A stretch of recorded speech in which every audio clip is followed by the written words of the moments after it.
गजा युद्ध में बड़ा झटका, हमास ने अबू उबैदा समेत कई शीर्ष कमांडरों की मौत की पुष्टि की। सोमालिया को मान्यता देकर विवाद में इजराइल, विपक्ष ने नेतन्याहू पर लगाया मनमानी करने का आरोप। कनाडा का यूक्रेन को 2.5 बिलियन कैनेडियन डॉलर का आर्थिक पैकेज।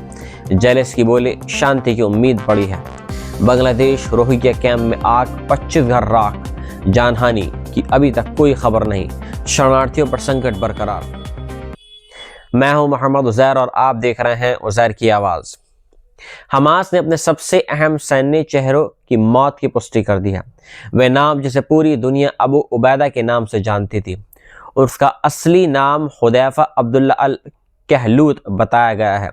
2 साल तक वो इस जंग में हमास की आवाज बनकर दुनिया के सामने खड़ा रहा और अब वह खुद इस लड़ाई की आग में झुलस कर खत्म हो गया है। उसके साथ मोहम्मद सिनवार, जो कस्साम ब्रिगेड्स के चीफ ऑफ स्टाफ थे, वो भी इस संघर्ष में मारे गए हैं। कहा जा रहा है कि उन्होंने बेहद कठिन समय में हमास की सेना की कमान संभाली थी। इससे पहले ये भूमिका लंबे समय तक मोहम्मद दईफ के पास थी। इसी सूची में मोहम्मद शबाना का नाम भी शामिल है, जो रफा ब्रिगेड के कमांडर थे। रिपोर्ट में कहा गया है कि वे हमास के राजनीतिक प्रमुख याह्या सिनवार के साथ मारे गए हैं। इसके अलावा हकम अल ईसा, जिनकी जिम्मेदारी प्रशिक्षण और सैन्य अकादमियों की निगरानी थी, वे भी नहीं रहे। और रायद असाद, जो हथियार निर्माण और ऑपरेशन के बड़े कमांडर माने जाते थे, वे भी इस संघर्ष की भेंट चढ़ गए हैं। ये मौतें सिर्फ कुछ नामों का अंत नहीं, बल्कि ये एक ऐसे अध्याय का अंत है जिसे गजा में जारी तबाही के बीच एक नई आग भड़का रही है। इस जंग ने गजा में इंसानियत को रुला दिया है।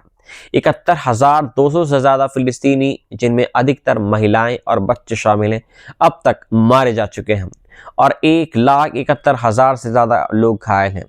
दुनिया अब भी ऐसी है कि सब देख रही है, सब सुन रही है, लेकिन रोक कौन रहा है? कौन? ये सवाल हवा में गूंज रहा है। इसी बीच इजराइल में भी राजनीतिक भूकंप आया है। प्रधानमंत्री बेंजामिन नेतन्याहू ने सोमालीलैंड को एक स्वतंत्र देश के रूप में मान्यता दे दी है और इसके बाद विपक्षी नेता यायार लैपिड ने उनकी जमकर आलोचना की है। लैपिड का कहना है कि यह कोई सरकारी फैसला नहीं था, न सुरक्षा कैबिनेट से अनुमति ली गई थी, बल्कि यह सिर्फ प्रधानमंत्री कार्यालय का मनमाना कदम था। इस कदम की तुर्की समेत कई अफ्रीकी और मध्य पूर्वी देशों ने कड़ी निंदा की है। उनका कहना है ये अंतर्राष्ट्रीय कानून और क्षेत्रीय स्थिरता पर एक सीधा खतरा है। सोमालीलैंड 1991 से खुद को स्वतंत्र मानता आया है, लेकिन दुनिया का कोई देश उसे मान्यता नहीं देता है। अब इजराइल पहला देश बनकर सामने आया है, जिससे एक नई कूटनीतिक हलचल पैदा हो गई है। उधर नेतन्याहू अमेरिका पहुंच चुके हैं, जहां उनकी मुलाकात अमेरिकी राष्ट्रपति डोनाल्ड ट्रंप से होनी है। इस यात्रा को लेकर भी सवाल उठ रहे हैं। आलोचकों का कहना है कि नेतन्याहू गजा के भविष्य के लिए कोई स्पष्ट विजन लेकर नहीं आ रहे हैं। विपक्ष का तर्क है कि अगर इजराइल ने खुद अपनी योजना दुनिया के सामने नहीं रखी, तो फैसला अमेरिका और हमास मिलकर करेंगे और यही डर इजराइल के भीतर असुरक्षा और भ्रम को बढ़ा रहा है। इस मुलाकात में ईरान का मुद्दा, गजा संघर्ष विराम का दूसरा चरण, अस्थायी प्रशासन, दोबारा से गजा का निर्माण, अंतर्राष्ट्रीय सुरक्षा बल जैसी बड़ी बातें होनी हैं। लेकिन क्या नेतन्याहू इस संकट को रणनीति के साथ संभाल पाएंगे? ये राजनीति और कूटनीति दोनों के लिए एक बड़ा फैसला है। अब चलते हैं यूरोप और उत्तरी अमेरिका की, और जहां रूस यूक्रेन युद्ध के बीच कनाडा ने यूक्रेन के लिए एक बड़ा आर्थिक पैकेज देने का ऐलान कर दिया है। कनाडाई प्रधानमंत्री मार्क कार्नी और यूक्रेन के राष्ट्रपति व्लादिमीर जेलेंस्की की मुलाकात में कनाडा ने 2.5 बिलियन कैनेडियन डॉलर यानी करीब 1.8 अरब अमेरिकी डॉलर की मदद देने का ऐलान किया है।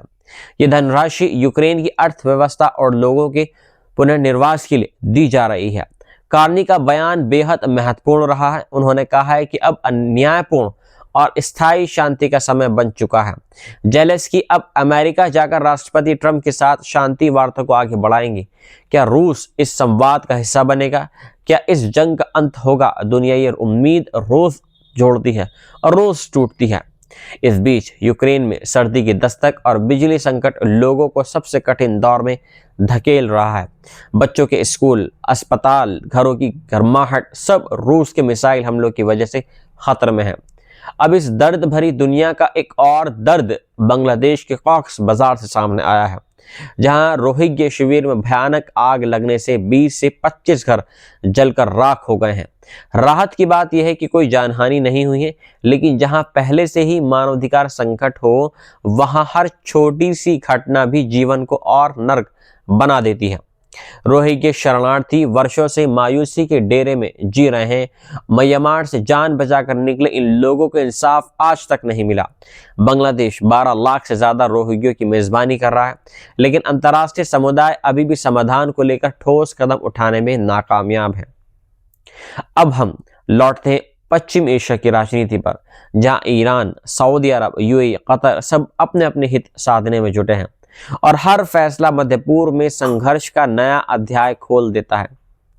एक्सपर्ट्स का कहना है कि अगर गजा का समाधान नहीं निकला तो आने वाले महीनों में पूरा क्षेत्र फिर बड़े युद्ध में फंस सकता है। अफ्रीका में सूडान की लड़ाई लगातार फैल रही है। इथोपिया मिस्र के साथ बांध विवाद में उलझा हुआ है। लीबिया अभी दो ताकतों के बीच बटा हुआ है। दुनिया भर में लोकतंत्र, शांति और स्थायित्व की बातें सिर्फ कागजों पर सजी दिख रही हैं। वहीं धरातल पर हर दिन कोई ना कोई शहर, कोई ना कोई बच्चा इस असफल व्यवस्था की कीमत चुका रहा है। दुनिया के एक कोने में युद्ध है तो दूसरे में भूख है।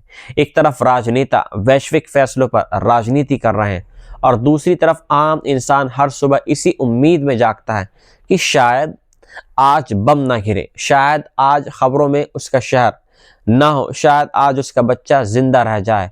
गजा हो या कीव हो या कॉक्स बाजार, इंसानियत हर जगह एक ही दर्द लिख रही है। कहीं मातम चीखता है, कहीं शरणार्थी आंसू पीते हैं। ये 21वीं सदी है, पर हालात किसी बर्बर दौर से कम नहीं है।